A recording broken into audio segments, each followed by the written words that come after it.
नमस्कार, prime time के आज के इस अंक में आपका स्वागत है। मैं हूं कीर्ति सलाथिया और आप देख रहे हैं द फोर्थ वन इंडिया। आइए बुलेटिन में सबसे पहले नजर डालते हैं आज दिन भर की प्रमुख खबरों पर। जम्मू कश्मीर की सबसे हॉट लोकसभा सीट अनंतनाग राजौरी से महबूबा मुफ्ती, मियां अल्ताफ और जफर मनहास ने भरा पर्चा। भारतीय जनता पार्टी ने नहीं की है अभी तक इस सीट के लिए उम्मीदवार की घोषणा। गुलाम नबी आजाद ने भी बदला अनंतनाग राजौरी सीट पर अपना इरादा। सैयद मोहम्मद अल्ताफ बुखारी ने महबूबा मुफ्ती और उमर अब्दुल्ला पर किया पलटवार। बोले, बीजेपी की गोद में पलने वाले हमें बता रहे हैं बीजेपी की बी टीम। इन बातों से डरने वाला नहीं अल्ताफ बुखारी। प्रदेश के लोगों के अधिकारों को बहाल करने वालों का करेंगे समर्थन। उमर अब्दुल्ला ने अनंतनाग राजौरी लोकसभा सीट से चुनाव नहीं लड़ने के लिए गुलाम नबी आजाद पर ली चुटकी। बोले, चौंकाने वाली नहीं बात, पहले से ही जानते थे कि गुलाम नबी आजाद नहीं लड़ेंगे चुनाव। Jammu Kashmir United movement Srinagar Lok Sabha seat पर उतारेगी अपना उम्मीदवार। शेख इशफाक जबार ने कहा, दशकों खून खराबे के लिए नेशनल कॉन्फ्रेंस जिम्मेदार। तो यह थी आज दिन भर की कुछ बड़ी खबरें और बुलेटिन में अब आगे बढ़ते हैं और देखते हैं खबरों को विस्तार के साथ। जम्मू कश्मीर में परिसीमन के बाद वजूद में आई अनंतनाग राजौरी लोकसभा सीट के लिए आज पीडीपी प्रमुख महबूबा मुफ्ती, नेशनल कॉन्फ्रेंस के उम्मीदवार मियां अल्ताफ और जम्मू कश्मीर अपनी पार्टी के प्रत्याशी जफर मनहास ने अपना नामांकन दर्ज किया। वहीं जम्मू कश्मीर की सबसे हॉट लोकसभा सीट पर चुनाव लड़ने की घोषणा कर चुके जम्मू कश्मीर के पूर्व मुख्यमंत्री और डेमोक्रेटिक प्रोग्रेसिव आजाद पार्टी के अध्यक्ष गुलाम नबी आजाद के सीट से चुनाव नहीं लड़ने के बाद मुकाबला और भी रोचक हो गया है।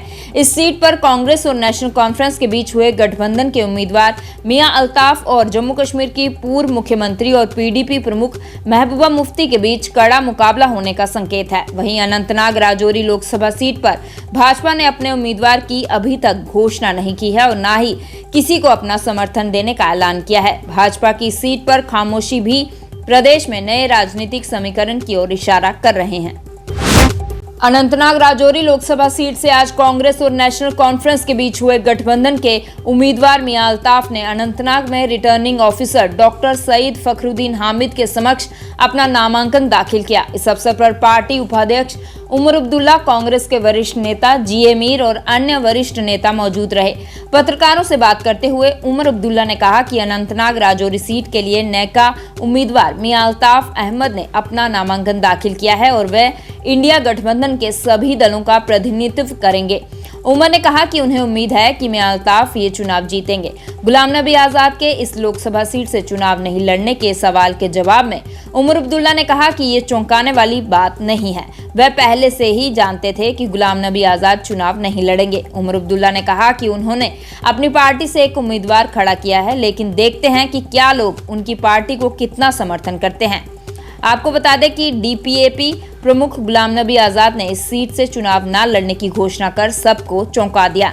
डीपीएपी ने अब इस सीट से मोहम्मद सलीम पर्रे को पार्टी का उम्मीदवार घोषित किया है। एक अच्छी कामयाबी इस इलेक्शन में हासिल करेंगे। मैं खासकर तंजीम के सदर जनाब फारूक साहब के तरफ से मीर साहब का शुक्रगुजार हूँ, जो ख़ास दिल्ली से अपनी बाकी जिम्मेदारियां छोड़ के यहाँ आए हैं ताकि जब मियाँ साहब अपने कागज़ सबमिट करें तो इनकी भी प्रेजेंस यहाँ पे बहुत ज़रूरी थी और ये आए, जिसके लिए हम इनका शुक्रगुजार हैं। इसमें कौन सी हैरानगी की बात है ना, हमें तो पहले ही मालूम था वो मैदान में नहीं होंगे। वो जब डोडा से मैदान में नहीं थे तो अनंतनाग से मैदान में कहाँ उतरेंगे। अब उन्होंने शायद अपना कोई उम्मीदवार जो है दिखाने के लिए मैदान में उतारा हुआ है, अच्छी बात है। कहाँ तक उनकी पार्टी को लोगों का समर्थन हासिल होगा वो आपको आने वाले दिनों में पता चल जाएगा। कल आखिरी दिन है, देखिए ना, अभी 24 घंटे हैं, क्या पता 24 घंटे में कोई जादू करके उनको कोई मिल जाए।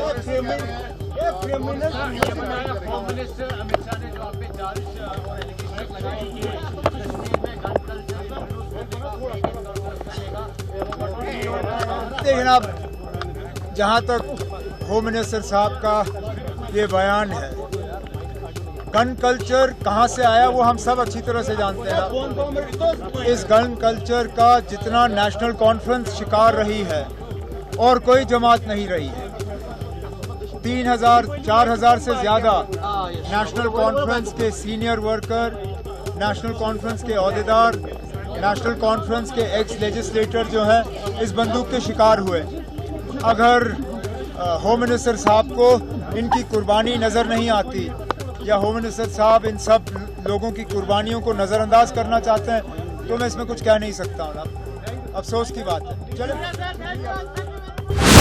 अनंतनाग राजौरी लोकसभा सीट से जम्मू कश्मीर की पूर्व मुख्यमंत्री और पीडीपी प्रमुख महबूबा मुफ्ती ने आज अनंतनाग में returning officer doctor Syed Fakhruddin Hamid के समक्ष अपना नामांकन दाखिल किया। इस अवसर पर बड़ी संख्या में पीडीपी के वरिष्ठ नेता और कार्यकर्ताओं के साथ अनंतनाग में रिटर्निंग ऑफिसर कार्यालय पहुंची महबूबा मुफ्ती ने कहा कि ये चुनाव बिजली, पानी या गलियों नालियों के लिए नहीं है, बल्कि ये चुनाव कश्मीर की पहचान को वापस लाने और देश भर की जेलों में बंद हमारे युवाओं के भविष्य को बचाने के लिए है।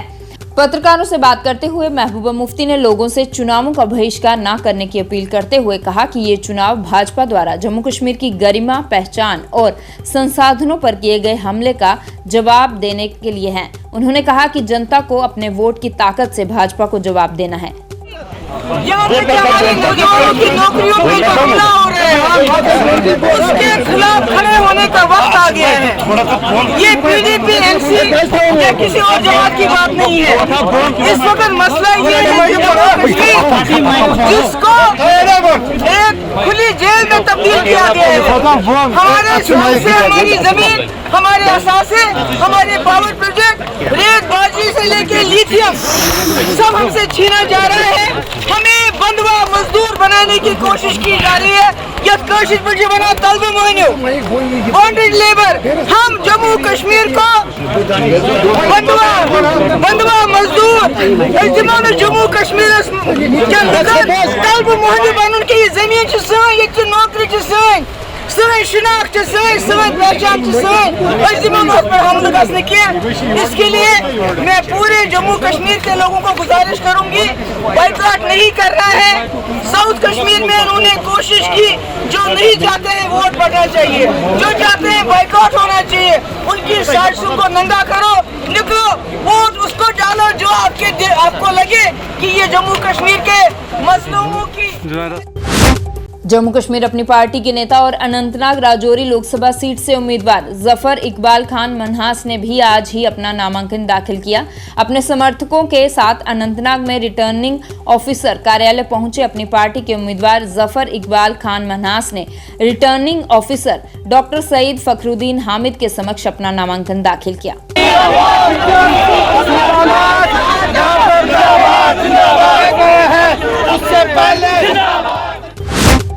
जम्मू कश्मीर यूनाइटेड मूवमेंट के अध्यक्ष और गांदरबल के पूर्व विधायक शेख इशफाक जब्बार ने आगामी लोकसभा सीटों पर अपने उम्मीदवार उतारने का ऐलान किया है। अपने पिता शेख अब्दुल जब्बार की 34वीं पुण्यतिथि पर गांदरबल के कमरिया स्टेडियम में आयोजित एक कार्यक्रम के दौरान जनसभा को संबोधित करते हुए शेख इशफाक जब्बार ने कहा कि दशकों तक जम्मू कश्मीर के लोगों का शोषण करने और खून खराबे के लिए क्षेत्रीय दलों, विशेषकर नेशनल कॉन्फ्रेंस की बड़ी भूमिका रही।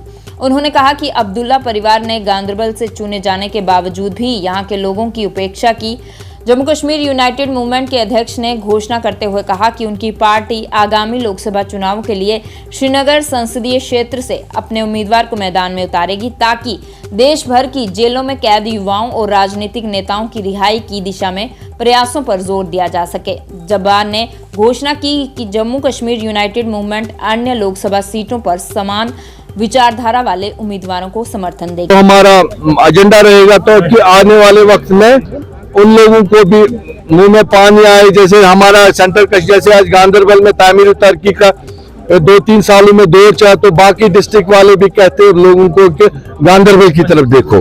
तामीर तरक्की के जो बेइंसाफी हो रही है, जो बच्चे जेलों में बंद है, जो मिलिटेंसी विक्टिम है, गोली चाहे उधर से हुआ इधर से हुआ, मैं खुद विक्टिम हूँ। हम दिल्ली तक उनकी बात ले जाएंगे कि इनकी रिहाई के लिए हम बात करेंगे। जो जेलों में बंद है, जो रिलीज लोग हैं या सरेंडर्ड है, जिनको थानों में भरा जाता है, उनसे हम निजात दिलाएंगे, कोशिश करेंगे उनको वहां से ये चीजें बंद होनी चाहिए। सीबीआई मजहब होने चाहिए।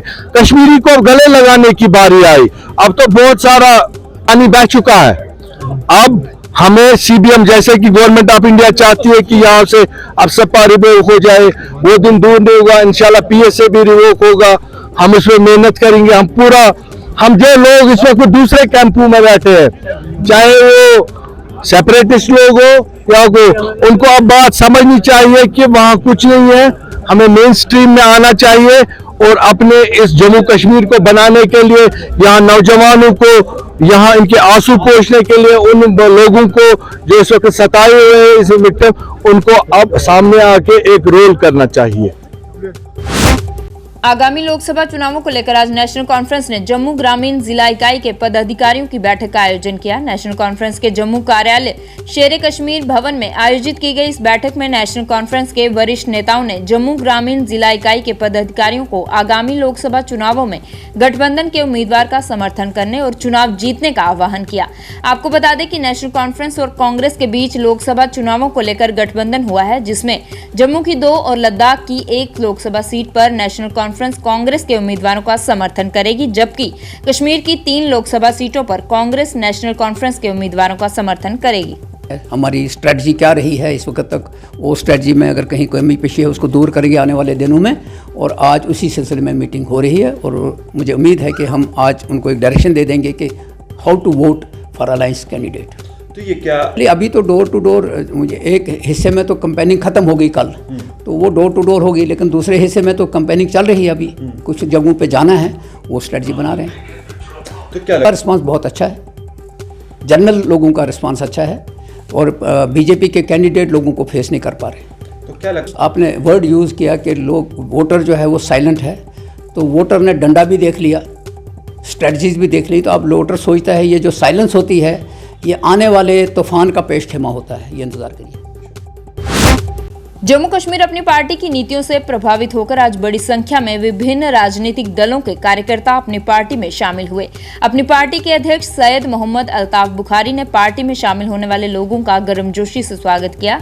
इस अवसर पर अल्ताफ बुखारी ने महबूबा मुफ्ती और उमर अब्दुल्ला द्वारा अपनी पार्टी को बीजेपी की बी टीम कहने पर पलटवार करते हुए कहा कि जो लोग बीजेपी की गोद में पले बड़े हुए हैं वह आज हमें बीजेपी की बी टीम कह रहे हैं। महबूबा मुफ्ती और उमर अब्दुल्ला का नाम लिए बिना अल्ताफ बुखारी ने कहा कि एक बीजेपी की सरकार में मंत्री रहा और दूसरी उनके साथ सरकार में मुख्यमंत्री बनी। अल्ताफ बुखारी ने कहा कि मैं इन बातों से डरने वाला नहीं हूं और हम उनके साथ जाएंगे जो जम्मू कश्मीर के युवाओं को रोजगार और प्रदेश के लोगों के अधिकारों को बहाल करेगा। मैंने गलती की, आप बताओ गलत किया पार्टी बनाकर, फिर मुझे कहा जाता है ओ जनाब ये जो जमाते हैं ये कहाँ जमाते हैं, ये तो वो भाजपा की ए टीम है, बी टीम है, सी टीम है।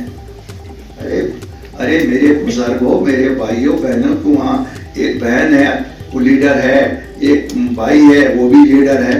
मैं उनको कहता हूँ शर्म तो जरा करो, आप लोग तो भाजपा की गोद में पले, आप तो भाजपा में एक तो मिनिस्टर रहा, दूसरा चीफ मिनिस्टर उनके साथ बनी। क्या उस वक्त वो दूध के दुले हुए थे और आज वो दूध खत्म हो गया है वहाँ, आपको लगता है क्योंकि अल्ताफ बुखारी और उसकी जमात वहाँ गई। भाई मैं इन चीजों से डरने वाला नहीं हूँ। कल मैं फोटो देख रहा था, शाम को देख रहा था फोटो, और उस फोटो में मैंने देखा फारूक साहब, अल्लाह उनको उम्र दराज दे दे, बैठे हैं, और साइड में 2 शिवसेना के लीडर बैठे हैं, और शिवसेना वाले फारूक साहब ऐलान करते हैं कि शिवसेना ने फैसला किया कि हमें सपोर्ट करेंगे। हाँ, वो अवलियाई कराम होंगे, वो अवलियाई कराम होंगे। क्यों? नेशनल कॉन्फ्रेंस का सपोर्ट जो किया,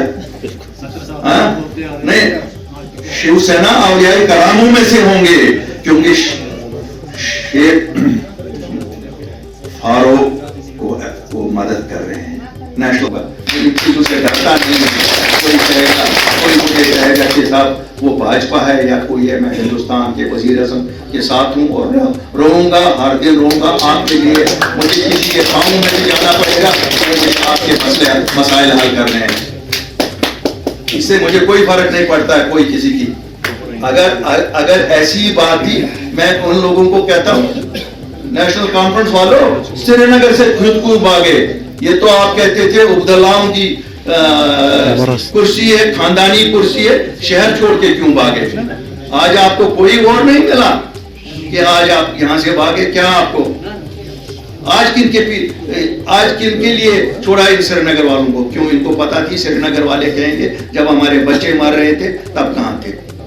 जिस वक्त दूध नहीं मिल रहा था 2019 में, उस वक्त क्यों नहीं बाहर निकले कि दुकानें खुलवाओ, दूध हमारे बच्चों के लिए नहीं मिल रहा है? अब कितनी बातें आपको बताऊं, इस वक्त बात वो बात नहीं है, लेकिन एक बात बताऊंगा, ये झूठे बकार लोग हैं, ये वो ड्रामा करेंगे। हर झूठ का एक ही जवाब बताऊंगा, अल्ताफ बुखारी एक सच्चा मुसलमान है। इंशाअल्लाह अल्लाह के फजल से आपकी इज्जत करना भी जानता है, लोगों की इज्जत भी करना जानता है, हर एक की इज्जत करना जानता है।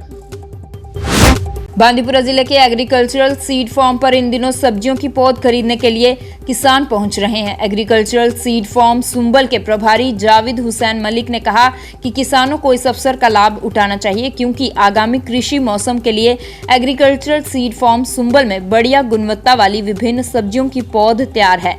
उन्होंने कहा कि कृषि विभाग द्वारा किसानों की आय बढ़ाने के लिए बढ़िया किस्म के बीज और सब्जियों की पौध तैयार की गई है। को फ़ायदा मिले, क्योंकि यहाँ पर हम हाइब्रिड से सीडलिंग्स प्रोड्यूस करते हैं और इसका जो यहाँ पर ये आप देख सकते हो, ये हाईटेक जो यहाँ पर है, इसी में हम ये पनीरी बनाते हैं और फिर फार्मर्स को देते हैं। क्योंकि हमारा पहले अगर आप यहाँ पर देख लो, हम ट्रायल भी रखते हैं, जो हम फार्मर को देते हैं कोई पनीरी, तो उसकी ट्रायल भी हम यहाँ पर रखते हैं, ताकि कल कोई फार्मर आता है कि उसको कोई प्रॉब्लम को खुद कोई इशू होता है ज़मीन में, या तो उसने टेस्ट वेस्ट नहीं किया होता है, या खाद नहीं दी होती है, या प्रॉपर वो केयर नहीं किया होता है, तो उस वजह से वो आते हैं कि आपकी पनीरी नहीं आई है, कि उसमें कोई ये गलती हो गई है, आपने अच्छी पनीरी नहीं दी थी। तो हम उनको यहाँ पर दिखाते हैं कि ये प्राइम टाइम के आज के इस अंक में बस इतना ही। इसके साथ ही हमारी सारी टीम को दीजिए इजाजत और आप जुड़े रहिए द 4th वन इंडिया के साथ। धन्यवाद। शुभ रात्रि।